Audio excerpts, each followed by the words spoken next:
A gente começa com uma boa notícia, na verdade, uma pesquisa feita pelo governo do estado de São Paulo, que avaliou, gente, 16 regiões administrativas aqui do nosso estado.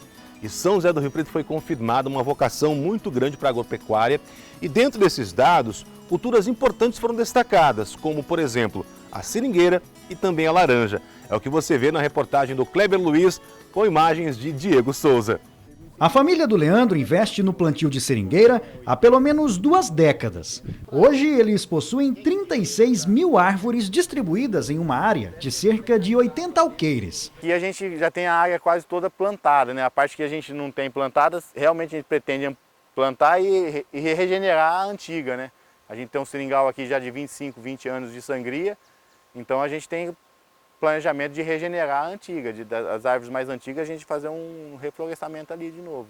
Dados divulgados pelo Desenvolve São Paulo, agência de incentivo ao empreendedorismo no estado, confirmam a vocação para a evicultura. Segundo o estudo, a região de Rio Preto é a maior produtora de látex do estado e responsável por 56% da produção nacional, com 34 mil hectares de área cultivada. Cleiton trabalhou como sangrador em Mato Grosso e em outras áreas do interior paulista antes de vir para a região noroeste.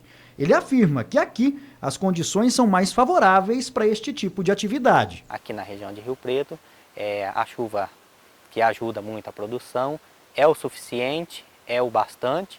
O clima não é tão fresco, mas já é bem mais ameno, ajudando a produção. Quanto mais de madrugada levanta, ele ajuda a produzir. De madrugada, pelo menos, ajuda na produção do látex, né? Na região de Mato Grosso, a gente consegue trabalhar na média de 6, 7 kg árvore. No começo, ali já no estado de São Paulo, mais perto de Mato Grosso, entre 7 e 8 kg árvore. Aqui na região de Rio Preto, nós atingimos a meta de 10 kg árvore de produção por safra. E o pessoal que tinha café, laranja, ficou um pouco, reverteu esse plantio de café para seringueira, de laranja para seringueira, porque o clima favorece. A árvore aqui com 6 anos já tem árvore 7 anos produzindo. A região noroeste paulista também é destaque em outras áreas da agricultura. A produtividade da safra de laranja 2019 e 2020, por exemplo, foi 128% maior que a anterior. Isso porque muitos agricultores investiram em tecnologia. Este é um cavalete automatizado que, de acordo com a programação, acaba iniciando o gotejamento. A temperatura alta ela impacta diretamente na produção, né? Você pode ter abortamento de frutos, de flores, então você tem que ter um tratamento melhor, principalmente em irrigação, para tentar diminuir os efeitos dessa alta temperatura. Estamos na propriedade do Osvaldo, em Nova Granada.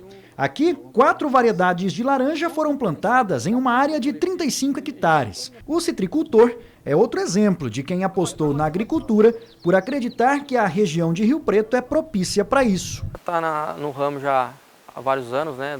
Do meu avô, do meu pai, né? E agora eu estou à frente há 20 anos, né? A gente tem problema de morte súbita também, né? Então a gente procura plantar um porta-enxerto resistente, né? Então assim, a gente tem que saber, né, o porta-enxerto, saber variedade, né? E para poder conseguir produzir. Compensa? Sim, compensa. Além do solo fértil, outra vantagem da região é o clima, que dificulta a proliferação de pragas prejudiciais aos agricultores. Hoje a gente tem a doença que mais impacta no nosso parque citrícola, seria o green, né? E pensando nela, temperaturas elevadas elas não favorecem, diminui a multiplicação das bactérias que causam essa doença. Então, devido a isso, a gente percebe que na região de São José do Rio Preto, região noroeste, a gente tem uma incidência média de plantas contaminadas baixa, em torno de 5%, quando comparado com todo o parque, que se encontra mais ou menos em 19,02%, segundo os levantamentos do Fundecitos.